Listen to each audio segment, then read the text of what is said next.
السلام علیکم ورحمۃ اللہ وبرکاتہ۔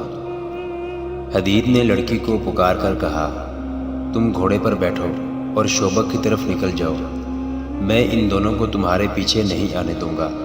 مگر لڑکی وہیں کھڑی رہی۔ حدید نے دونوں کا خوب مقابلہ کیا۔ ڈاکو نے اسے بار بار کہا، ایک لڑکی کے لیے اپنی جان مت گنواؤ۔ حدید نے ہر بار یہی جواب دیا، پہلے میری جان لو پھر لڑکی کو لے جانا۔ اور اس نے کئی بار لڑکی سے کہا، تم یہاں کیوں کھڑی ہو، بھاگو یہاں سے۔ آخر لڑکی نے کہا، تمہیں چھوڑ کر نہیں جاؤں گی۔ حدید زخمی ہونے لگا۔ اس نے ایک بار پھر لڑکی سے کہا، میں زخمی ہو گیا ہوں، میرے مرنے سے پہلے نکل جاؤ۔ ایک ڈاکو لڑکی کی طرف گھوما۔ حدید کو موقع مل گیا۔ اس نے برچھی اس کے پہلو میں اتار دی، لیکن اس وقت دوسرے ڈاکو کی تلوار اس کے کندھے پر لگی۔ لڑکی نے ایک ڈاکو کو گرتے دیکھ لیا۔ اس نے دوڑ کر اس کی تلوار لے لی اور پیچھے سے آ کر دوسرے ڈاکو کی پیٹھ میں برچھی کی طرح اتار دی۔ وہ سنبھلنے لگا تو آگے سے حدید کی برچھی اس کے سینے میں اتر گئی۔ وہ ڈاکو بھی ختم ہو گیا، مگر اس کے ساتھ ہی حدید بھی کھڑا رہنے کے قابل نہ رہا۔ لڑکی نے اسے سہارا دیا تو اس نے کہا، تم ٹھیک ہو نا؟ مجھے چھوڑو، گھوڑے پر بیٹھو اور فوراً شوبک کو روانہ ہو جاؤ۔ اللہ تمہیں خیریت سے پہنچا دے گا۔ شوبک دور نہیں، اپنے ساتھیوں کی طرف نہ جانا، وہاں شاید کوئی زندہ نہیں ہوگا۔ زخم کہاں کہاں ہیں؟ لڑکی نے اس سے پوچھا۔ مجھے مرنے دو لڑکی، حدید نے کہا، تم نکل جاؤ۔ خدا کے لیے میرا فرض تم خود ہی پورا کر دو، کہیں ایسا نہ ہو کہ کوئی اور قزاق ادھر آ نکلے۔ لڑکی کی غلط فہمی اور شکوک رفع ہو چکے تھے۔ وہ سمجھ گئی تھی کہ اس شخص نے اس کی خاطر جان خطرے میں ڈالی ہے۔ اس نے اسے اکیلا چھوڑنے سے صاف انکار کر دیا۔ دوڑ کر گئی، گھوڑے کی زین کے ساتھ بندھی ہوئی پانی کی چھاگل کھول لائی اور حدید کے منہ کے ساتھ لگا دی۔ اسے پانی پلا کر چھاگل گھوڑے کے ساتھ باندھ دی اور اس سے پوچھنے لگی کہ اس کے زخم کہاں ہیں۔ حدید نے اسے زخم بتائے تو اس نے اپنے کپڑے پھاڑے اور کچھ ٹکڑے حدید کے لباس سے پھاڑے۔ انہیں پانی میں بھگو کر اس نے حدید کے زخموں پر باندھ دیا۔ اسے اس کام کی ٹریننگ دی گئی تھی۔ اس نے حدید کو سہارا دے کر اٹھایا اور گھوڑے تک لے گئی۔ بڑی مشکل سے اسے گھوڑے پر بٹھایا، خود دوسرے گھوڑے پر بیٹھنے لگی تو حدید نے کہا، میں اکیلا گھوڑے پر نہیں بیٹھ سکوں گا، وہاں 3 گھوڑے تھے۔ لڑکی نے یہ دانشمندی کی کہ گھوڑے ضائع کرنے مناسب نہ سمجھے۔ 2 گھوڑوں کی باگیں ایک گھوڑے کی زین کے پیچھے باندھ دی اور خود حدید کے پیچھے سوار ہو گئی۔ اس نے حدید کی پیٹھ اپنے سینے سے لگا لی اور اس کا سر اپنے کندھے پر ڈال لیا۔ شوبک کی سمت بتا سکتے ہو؟ لڑکی نے پوچھا۔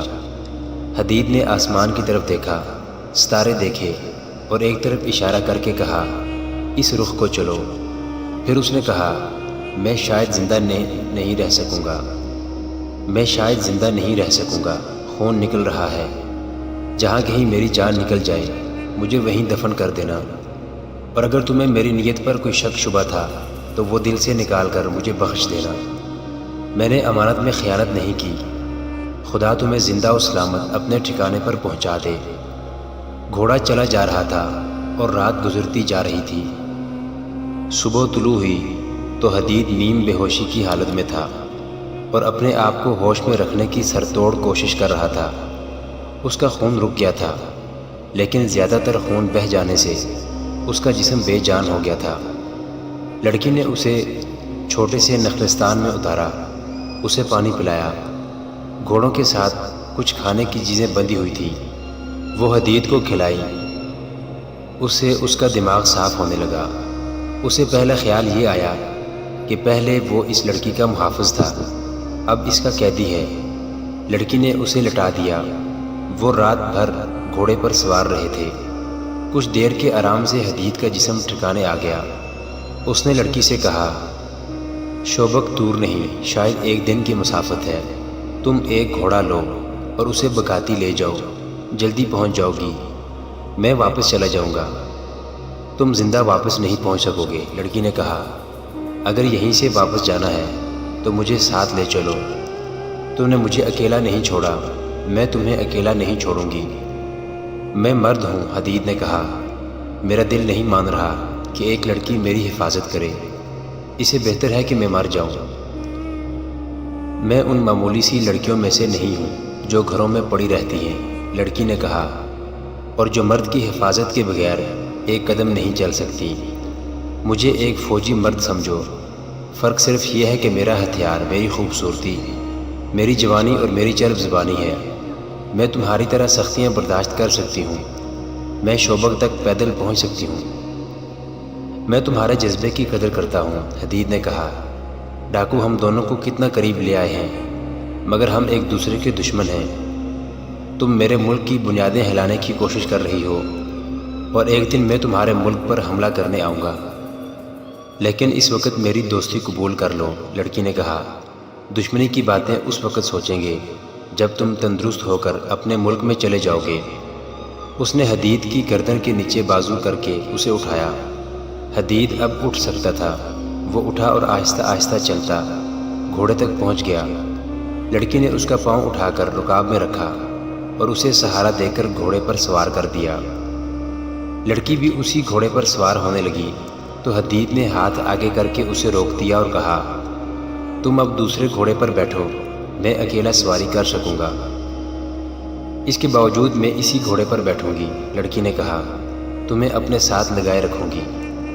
حدید کی ضد کے باوجود لڑکی اس کے پیچھے سوار ہو گئی، اور جب ایک بازو اس کے سینے پر رکھ کر اسے اپنے ساتھ لگانے لگی تو حدید نے مزاحمت کرتے ہوئے کہا، مجھے ذرا اپنے سہارے بیٹھنے دو۔ لڑکی نے اسے زبردستی اپنے ساتھ لگا کر اس کا سر اپنے کندھے پر ڈال لیا۔ اس نے حدید سے پوچھا، میں جانتی ہوں تم مجھے بدکار لڑکی سمجھ کر مجھ سے دور رہنے کی کوشش کر رہے ہو۔ نہیں، حدید نے کہا، میں تمہیں صرف لڑکی سمجھ کر دور رہنے کی کوشش کر رہا ہوں۔ اگر تمہیں اپنے قریب کرنے کی خواہش ہوتی تو 2 راتیں تم بے بسی کی حالت میں میری قید میں رہی ہو۔ میں تمہیں اپنی لونڈی بنا سکتا تھا، لیکن میں نے اپنے اوپر شیطان کا غلبہ نہیں ہونے دیا تھا۔ اب تو مجھے ایسے محسوس ہوتا ہے جیسے میں امانت میں خیانت کر رہا ہوں۔ میرے اندر گناہ کا احساس پیدا ہو رہا ہے۔ تم پتھر تو نہیں ہو؟ لڑکی نے اس سے پوچھا۔ مجھے تو جس مرد نے دیکھا ہے بھوکھی نظروں سے دیکھا ہے۔ میں نے صرف اتنی سی قیمت دے کر تمہاری قوم کے 2 مومنوں کے ایمان خرید لیے تھے۔ کتنی قیمت؟ حدید نے پوچھا۔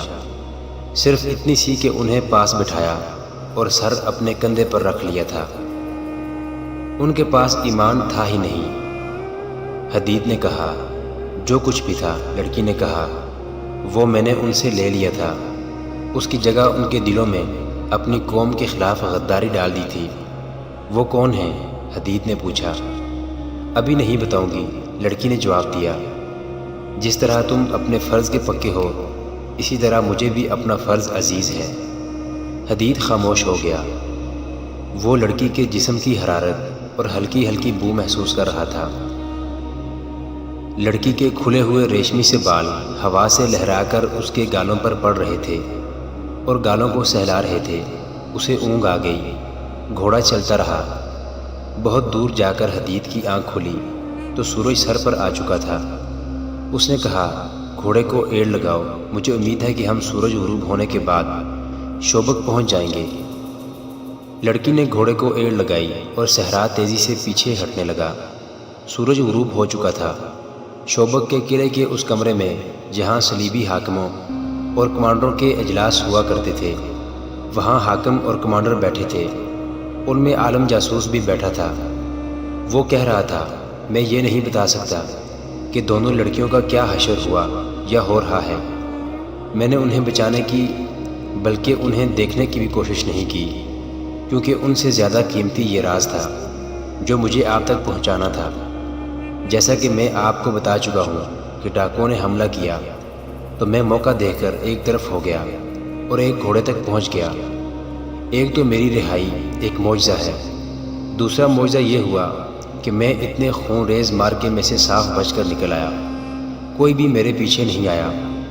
میرا خیال ہے کہ وہ ڈاکو نہیں تھے، سلطان صلاح الدین ایوبی کے بھیجے ہوئے آدمی تھے۔ میں یہ نہیں بتا سکتا کہ اس نے ہم تینوں کو خود سزائے موت کیوں نہ دی اور لڑکیوں کو خراب کرانے کا یہ طریقہ کیوں اختیار کیا؟ یہ ایک ڈھونگ تھا۔ لڑکیاں اب ان لوگوں کے قبضے میں ہوں گی اور ظالمانہ اذیتیں برداشت کر رہی ہوں گی۔ محترم ناظرین، صلاح الدین ایوبی کی زندگی کے واقعات پر مشتمل سیریز دیکھنے کے لیے چینل کو سبسکرائب ضرور کر لیں۔ گزشتہ اقساط دیکھنے کے لیے چینل پر پلے لسٹ کا وزٹ کریں۔ ویڈیو کو لائک اور شیئر ضرور کیجیے۔ کمنٹ باکس میں اللہ اکبر ضرور ٹائپ کریں۔ اللہ آپ کا حامی و ناصر ہو۔